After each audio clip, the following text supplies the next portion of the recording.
Breaking news right now in western North Carolina. Buncombe County officials are holding a news conference about the latest since Hurricane Helene. Let's listen in. Schools, Lester Elementary School, Linwood Crump, Shiloh Community Center, Lucy Herring Elementary School, North Windy Ridge Intermediate School, Pack Square Park, Oakley Elementary, and William Estes Elementary School. Speaking of schools, Buncombe County Schools is resuming extracurricular at high school activities today, as families are able. Participation is voluntary. Community care centers are open and operating at the Swanano Ingalls, AC Reynolds High School, and 594 Barnersville Highway at Morgan Hill Baptist Church. These sites have water, food, Wi-Fi, showers, laundry, and more. If you have preferred toiletries and detergent, please bring those. Otherwise, they will be provided for you. Moving to solid waste. GWES is resuming recycling today. Residents should place both bins out. For today, Monday, October 14th, GWES will run normal routes for household trash and recycling in accessible locations in Lester. Please place both your trash and recycling bins out. GWES will also have a trash truck located at Lester Elementary for residents that they are not able to access. Please do not leave trash at this site if trucks are not there. This is for household bag trash only. This will be from 8:30 a.m. to 3:30 p.m. at the Lester Elementary at 31 Gilbert Road today only. For tomorrow, Tuesday, October 15th, GWES will run normal routes for household trash and recycling in accessible locations in Enka and Candler. GWES would also have trucks located at AB Tech Enka campus at 1459 Sandhead Road in Candler from 8:30 to 3:30 for residents that they cannot access. Household bag trash again only. The landfill at 85 Panther Branch Road in Alexander is open from Monday through Friday from 6 a.m. to 6 p.m. The transfer station at Hominy Creek is open from 8 a.m. to 4:30 Monday through Friday, once again for household bag trash only. Debris removal continues at critical infrastructure, including medical, sewer, and school facilities. Residential debris removal for Buncombe County and City of Asheville will begin this week. City Manager Deborah Campbell will discuss details on the city debris removal contract. Separate storm-related debris at the curb in the right-of-way according to material types. Separate storm-related debris at the curb in the right-of-way according to material types.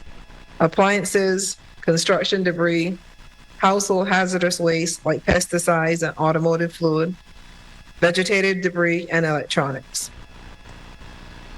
Debris removal is not a one-time or one-pass operation. There will be multiple trucks and multiple passes, so residents do not have to place all debris out at one time or worry if they have debris left over. Do not place debris near or on trees, poles, or other structures. This includes fire hydrants, meters, and curbside trash carts. Do not block the roadway for large trucks or emergency vehicles. Contractors cannot pick up debris on private property. Do not attempt the cleanup process without proper protective equipment, including masks, long pants, safety glasses, gloves, and sturdy shoes are all recommended. Residents should not attempt to bring debris to the landfill. Mud or soil will not be accepted at any Buncombe County disposable facility. An update on FEMA locations. This week, FEMA will be at 6 locations in the community. Starting today through Wednesday from 9 a.m. to 6 p.m., FEMA staff will be at Black Mountain Ingalls and the Swananoa Conference Center in the Ingalls parking lot. From 9 a.m. to 5 p.m., FEMA will be at 572 Fletcher Martin Road. That is the French Broad Volunteer Fire Department in Asheville. The Swananoa Library, Food Lion in Fairview, Emma Community Center, the Varnersville Community Center, located at 1675 Barnersville Highway, Newbridge Baptist Church in Woodfin, Nesbitt Chapel Church in Fairview, and the Broad River Volunteer Fire Department at 44 Broad River Road. From 8 a.m. to 6 p.m., FEMA is going to be at the Pat Square Park and AC Reynolds High School, and from 9 to 4 at Montford Star Academy. The Disaster Recovery Center at AC Reynolds School is open 8 a.m. to 7 p.m., 7 days a week. We have an update from Spectrum this morning. Initial outage from Spectrum was 78,000, and they are down this morning to 37,500 customers experienced an outage. We are working to have a representative from Spectrum to join us soon. Our donation center at 6 Commerce Way in Arden is full, and we will not be able to accept donations at that location. This pause will allow us to distribute supplies that we've already accumulated out to the community. We recommend donations go to ABCCM, Bunk Tea and Soul, or Beloved in the interim. The City of Asheville donation sites at Harris Cherokee Center and in West Asheville at 298 Patton Avenue are not currently taking clothing donations. The City of Asheville recommends clothing donations go to Goodwill sites, which are providing vouchers for those in need for clothes at no cost. And now I'll turn it over to Deborah Campbell, City Manager, City of Asheville.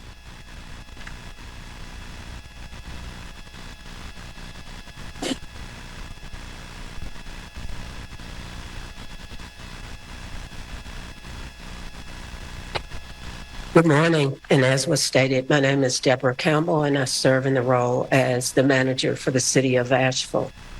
As usual, I want to start by thanking everyone who have assisted us from near and far for your continued support to help our community recover from this devastating storm. We're on day 19 of our emergency response and recovery effort.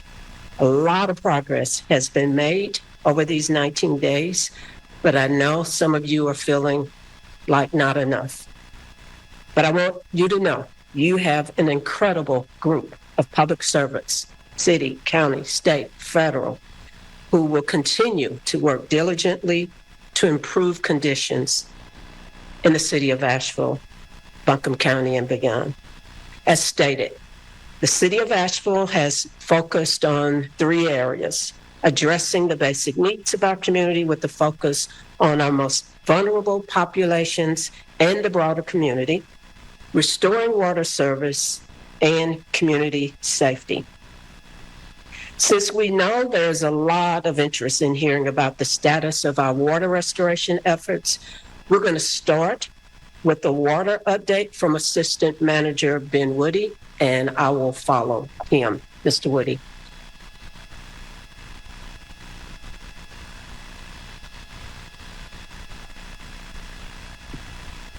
Thank you, Ms. Campbell, and good morning, Ben Woody, Assistant City Manager, City of Asheville. I've got a lot of information to cover today. As I think many folks know, our Water Resources Department has been able to make a tremendous amount of progress. So we'll start with North Fork Reservoir. North Fork, the reservoir that services the majority of our water system, we are continuing to feed highly chlorinated water from that reservoir directly into our distribution system.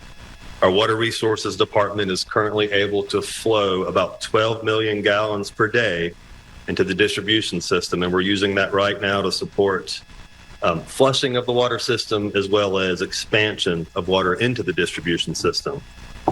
One thing we've talked a lot about in these previous meetings is our ability to reduce the sediment or the murkiness of the reservoir. Later this week, we hope to begin the process of an in-reservoir treatment that should increase the rate of settling in the reservoir, which will then allow us to begin treating that water through our water treatment plant. A little bit of good news out in the watershed. As I've said before, we have a highly protected watershed that feeds the North Fork Reservoir. We have reports from our staff that the clear water has returned to the streams. So our streams that are feeding that reservoir are now feeding it with clean, clear water. So again, that's good news. Every day, multiple times a day, we have our laboratory staff that will continue to focus on bacteriological testing to make sure that as we expand water into the distribution system from the reservoir, we're making that as safe as possible. So we'll start with an image. We have kind of a map. We over the weekend, I think in response to a question, Clay Chandler, our PIO, Public Information Officer of Water, said we would provide a map. So we've tried to do that today. This is very general. As we've said before, we don't always know where water is going to go, and that's subject to conditions in the system. But what I will say is on Sunday, October 13th, so yesterday, the Water Resources Department was finally able to begin supplying water to areas west of Swannanoa. So that was a big milestone for us. Actually, the damage to the water system in Swannanoa was more severe than expected, which is almost hard to believe, but that were the conditions over the weekend. But our water maintenance crews were able to get that water yesterday to Hall Creek Junction. Hall Creek Junction is a major distribution system for us. That is a point where the water can begin to spread into other parts of the community. So getting the water to Hall Creek Junction yesterday was a major milestone that we were able to reach. As many of you know, and I've had people text me personally, we have water restoration in the Hall Creek area up to South Tunnel Road. We're preparing to begin sending water to the Fairview area and higher elevation areas of South Asheville that currently don't have water. We also have preparations in place to begin sending water to our downtown area and areas in North Asheville. And so as water begins to return to the system and we fill these pipes, we'll also begin turning on pump stations, because one thing about Asheville, we have a lot of elevation, and we'll be able to start moving water hopefully into higher elevation areas as well. And what you can see on the map, the area in red is what we have put under a boil water notice. Doesn't necessarily mean that you have water right now, but it means we feel we are close to getting water into the distribution system in these areas shown in red. And just for context, that is really east of the French Broad River. But I also want to remind residents that the process of restoration is going to be slow and incremental. It's going to move in a westerly direction. We've said that. But just to give some context for the scale of restoration, our water system has a total of 54 unique pressure zones that have to be managed and put water into. So there's 54 of those. We have 1,800 miles of city pipes that we have to fill with water and pressurized. But additionally, we have to fill all your pipes with water as well. So we're talking thousands and thousands of miles of pipes that we need to put water into. The city's pipes and your private pipes in your house or your business. And then finally, we have 37 water storage tanks that we need to fill to fully pressurize the system. We need about 21 million gallons of water to fill those storage tanks. So we have a lot of pipes and tanks to fill to return this system to normal. And again, we are filling those with non-potable water at the moment.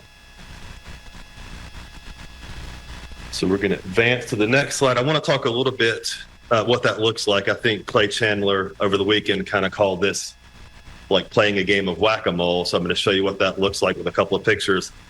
This picture you see in slide 2, this is a little bit earlier in the week, but this is an example of what a break can look like in a pressurized service line. So this is a very small line. And when it was pressurized, you can see that essentially it creates a geyser that comes out of the ground. So clearly the bigger the line that has a break, the bigger the water geyser will be. As we find these, we have to make these repairs to these pipes. Another good example from yesterday, this is a 6-inch water main off of New Hall Creek Road. So this is very close to the intersection of New Hall Creek and Tunnel Road. We actually learned about this from a resident. So again, this was reported to us from a resident. The video shows the line that has water coming out of it. Now we've reduced the pressure on that line. That's why it's not spewing like a geyser, so to speak. But we reduce the pressure, but we have to do that because we don't want to further damage the roadbed that's adjacent to that line. And I'll note as we find these lines, and make these repairs, they're not always going to be easy. I think it's pretty clear to say that's going to be a difficult repair for the water department to make, given its location and terrain they have to deal with. So what I want to say today is a good kind of message for everybody listening or watching. Don't we know where the water main breaks are, because we may not. And if you see a water main break, please report that.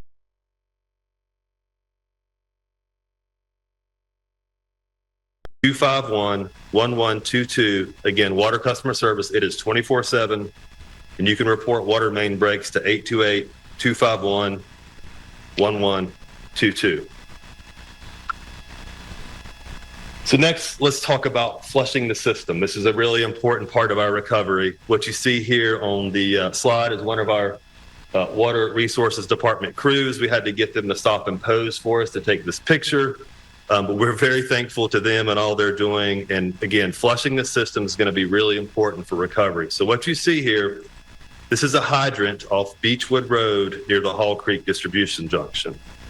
And you can see pretty clearly how sediment filled that water is coming out of the hydrant. And the reason that's not how our reservoir water looks. The reason that water is so dark and sediment is we have dirt and sediment that has entered our system through the broken distribution line. So there is, sediment-laden water that was entering our system through these broken lines that we've been repairing. Also, when you lose pressure to a water system, a lot of water that may remain, that also settles to the lowest points in the system. So when we first start flushing, the water is going to look really bad. But I'll show you another picture. This is a photo that shows a hydrant later that day at Crockett Avenue in Tunnel Roads. We're getting close to the mall area. And you can see the quality of the water has improved as we're able to flush the system. And I'm going to show a side-by-side hydrant picture now. Just want to note the water will start looking better, but it is still not safe for consumption, and you still are under a boil water notice. The last picture I want to show about flushing, you too can help with recovery. Once water service returns to your residence or your business, we're asking that you flush your private lines for about 15 minutes. You can do this through your bathtub faucet or your outdoor faucet. When you do decide to do this, make sure that you have closed the valves to your hot water heater or any other appliances such as an ice maker. And what you see, this is a photo that I was able to get this morning. So this is a residence in Hall Creek. And they spent about 10 minutes flushing from an outdoor hose bib. And you can see the progression of the cloudiness that's leaving the water. So the picture on the upper left was the first flushing they did. I asked them to empty the bucket after each of these. And you can see as they flush their lines in their house, their water that feeds their house becomes progressively cleaner, still has sediment, but that's going to let you start to use it to flush toilets and things like that. So again, we're not asking you to go fill swimming pools or anything like that. We're still in a measure of conservation. But if you could flush your lines for about 15 minutes, I think you'll begin to see a noticeable difference in the quality of water that's coming to your house. And so I'm going to end this today with, we're pressurizing the system. We're using the direct water, or water directed from the reservoir. It's highly chlorinated. We're doing as much disinfection as we can under the conditions. And just to remind everybody, you are under a boil water notice in the North Fork distribution area. You are under a boil water advisory in the Mills River service area. There's some regulatory distinctions between those terms, but the directions to you are the same no matter what. If you're going to use the water for drinking, cooking, or brushing teeth, you need to boil it vigorously for 1 minute. I would recommend, if all possible, to continue to use bottled water for those functions as best you can. But again, if the bottled water is unavailable to you, you are able to boil that water for 1 minute to be able to use. After you've boiled it, you also are able to strain that boiled water through some sort of filter if you need to do that. But again, after boiled for a minute, it is safe to consume. And just as a reminder, the water is also safe for laundry, hand washing, washing dishes, and showering. Just be careful not to consume the water. And again, the city is advising that before you begin to use appliances, please flush the water out of your bathtub or your outdoor faucet. And I'm now going to turn it back over to City Manager Deborah Campbell to finish her remarks.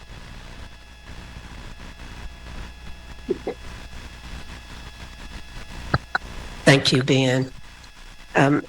As was mentioned, just want to repeat again in terms of the city's focus areas. We have 3.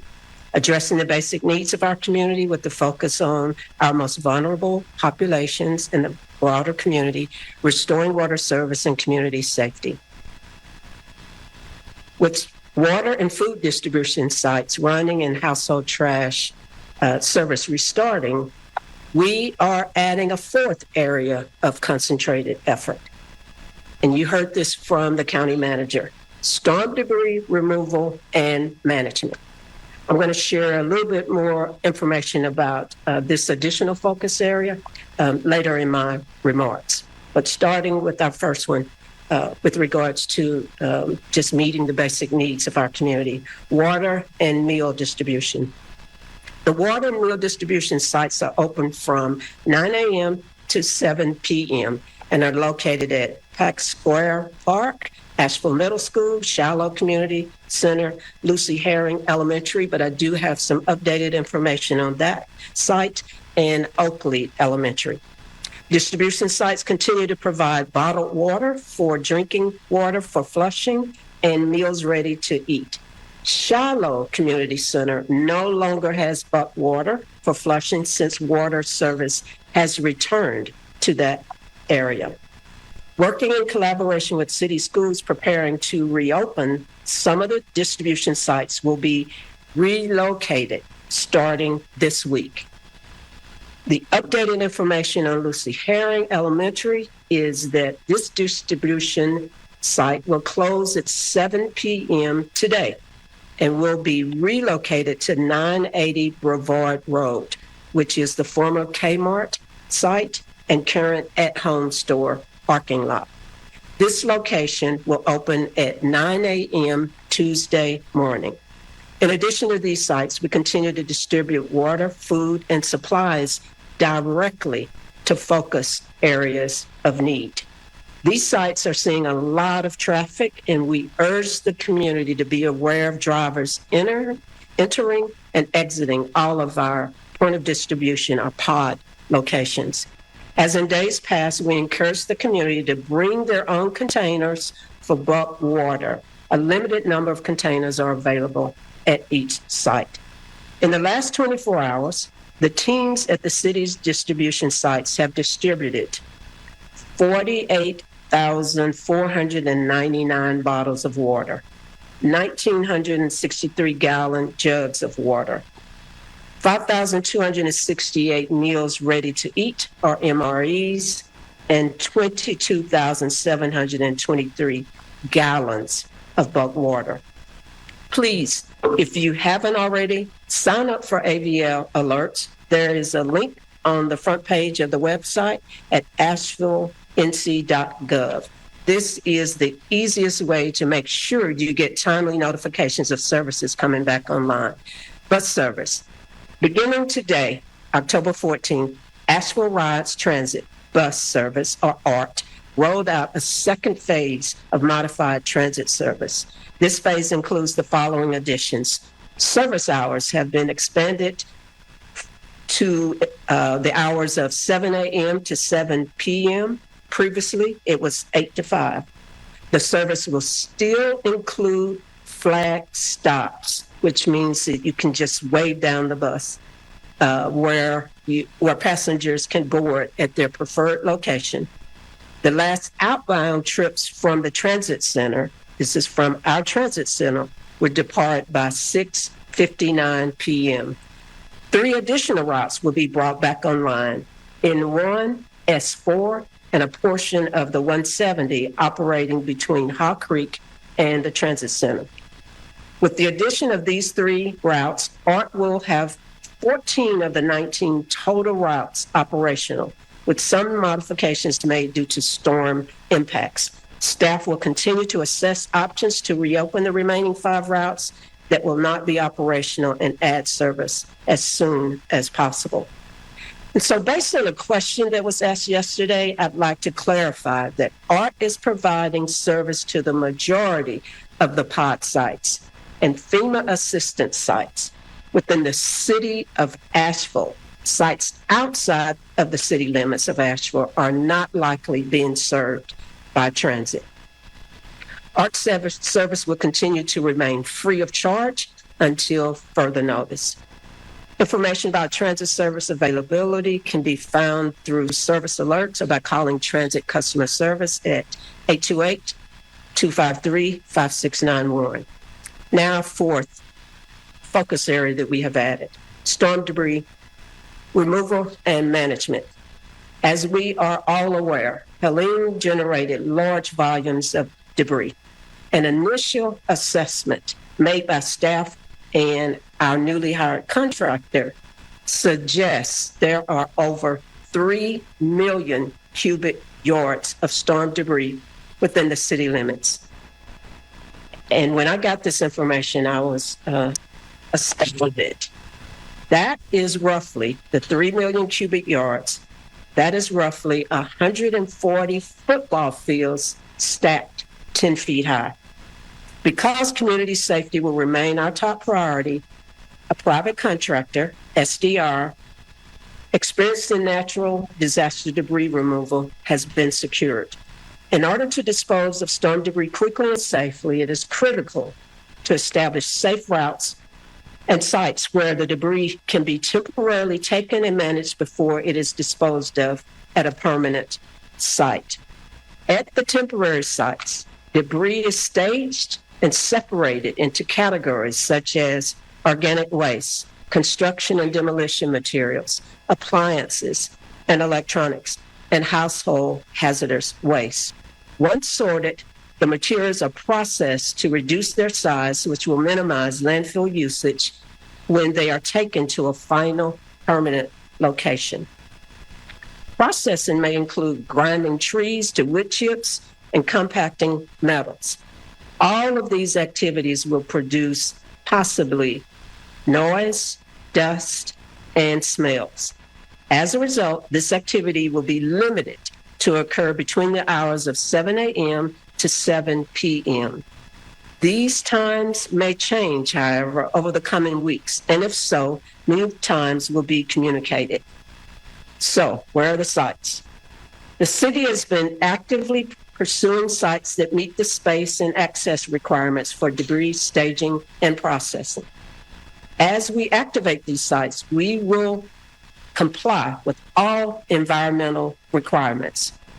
While 4 to 7 sites in strategic locations are being coordinated, the first sites confirmed and permitted to receive debris are city-owned properties located in West Asheville at 65 4th Street and the Roger Farmer Park on 71, located at 71 Deaverview Road. The city's ownership of these properties, along with their topography and accessibility, allowed them to become operational quickly. City staff have conducted door-to-door outreach to notify impacted residents about the temporary debris sites. This process will continue as new sites are brought online. Currently, the contractor is only collecting materials and dropping them at the temporary sites for sorting. I want to be clear. These will not be the only sites.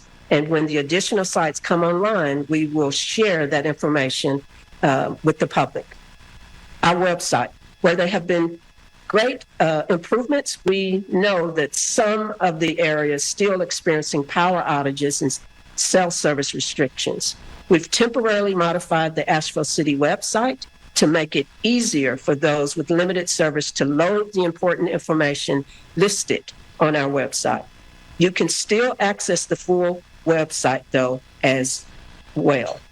In closing, I'd like to again extend thanks to the City Council and all of our City of Asheville employees who have worked around the clock from day one.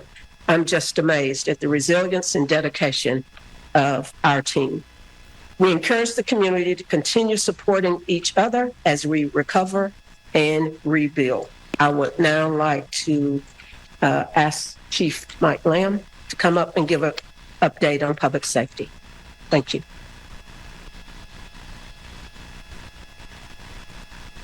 Thank you, Deborah. Good morning. I'm Mike Lamb, Chief of Police for the Asheville Police Department. First thing I want to discuss is curfew. So we're going to continue curfew through this next week. And again, remember, there was a change in those curfew hours. So the curfew is 11 p.m. to 6 a.m. Again, that curfew is in effect from 11 p.m. to 6 a.m. So we did an evaluation of our call volume. The week immediately following the storm, our call volume increased 40%. So that was an additional 85 calls for service per day. Thankfully, that has gone down last week. So last week, we only experienced a 3% increase in our call volume.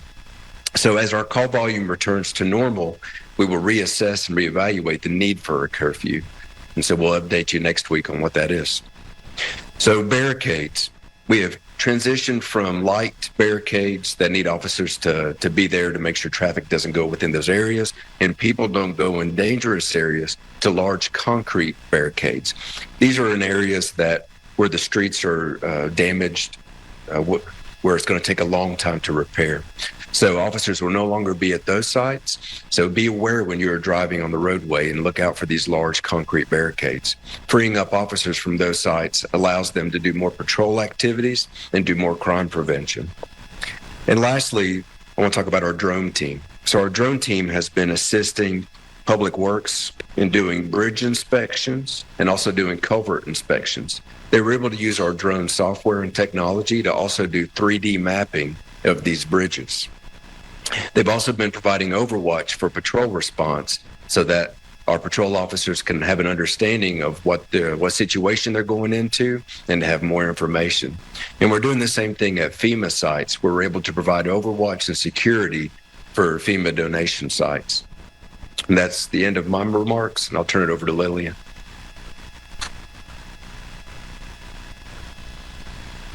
Thank you. Next, we'll be joined by Dan Leroy, President and CEO of United Way of Asheville and Buncombe County.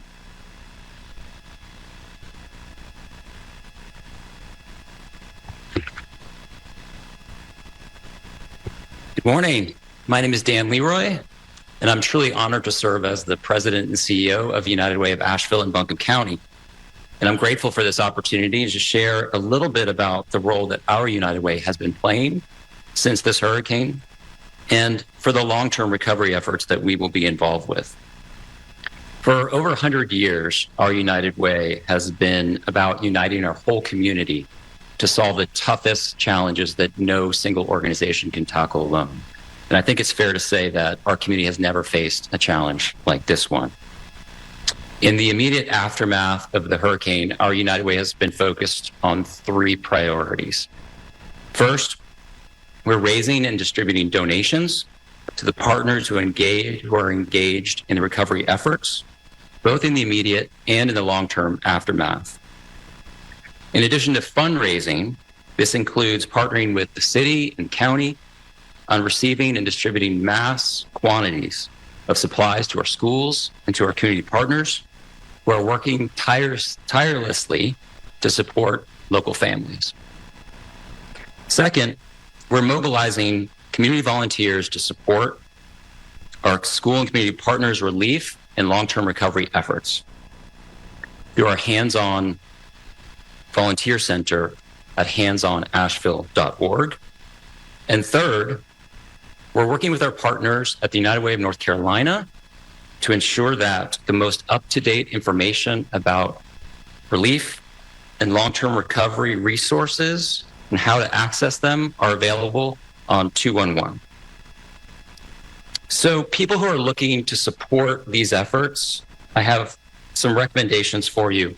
So first and foremost, we're asking folks to continue to donate funds. As amazing as the supply donations have been, and they have been amazing, we can't stress enough that this is going to be a long-term recovery process, and the dollars that are going to be needed over a sustained period of time are going to be critical to our community's recovery efforts. Number 2, volunteer. It's going to take a huge amount of hard work from thousands of community members, and relief organizations to recover from this disaster. Our Hands-On Volunteer Center is ready to receive volunteers and to host volunteer opportunities for our community partners. So if you would like to volunteer, you can visit our website. It's handsonasheville.org. You can also get to that site from United Way's website, which is unitedwayabc.org. And you'll find a link to where you can sign up to volunteer. Now, if you are a community partner who is looking for volunteers, you can go to the same place and you can create these opportunities that will allow you to recruit volunteers for your projects. And finally, you can help by spreading the word about 211. This is for the most up-to-date information and resources related to Helene relief and recovery. Anyone in the state can dial 211 24 hours a day, 7 days a week, and get a real person on the line. And I'm really proud to say that since the hurricane, we've had nearly 30,000 calls on 211 related to the disaster. About 6,000 of those calls have been from here in Buncombe County.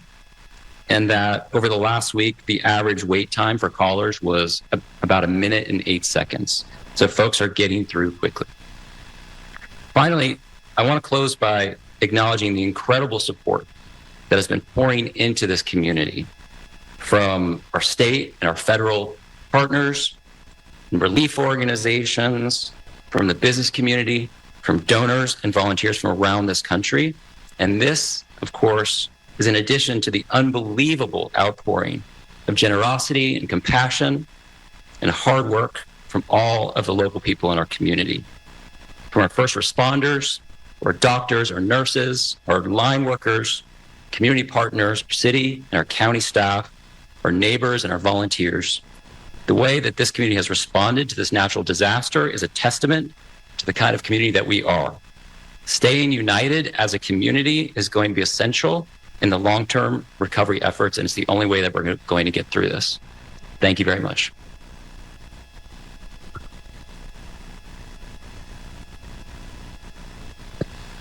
Thank you, Dan. We will turn this over to questions from the media who are on a Zoom call. I do want to note, Town of Black Mountain, the water situation remains the same. That water can be used for flushing, but should not be consumed. All right, you have been listening in to officials in Buncombe County on the aftermath of Helene. A few key points that we'd like to let you guys know about that are listening or watching this is FEMA will be at fixed locations today through Wednesday. Officials are also saying that there are various guidelines for the city of Asheville customers as far as trash pickup resuming today goes.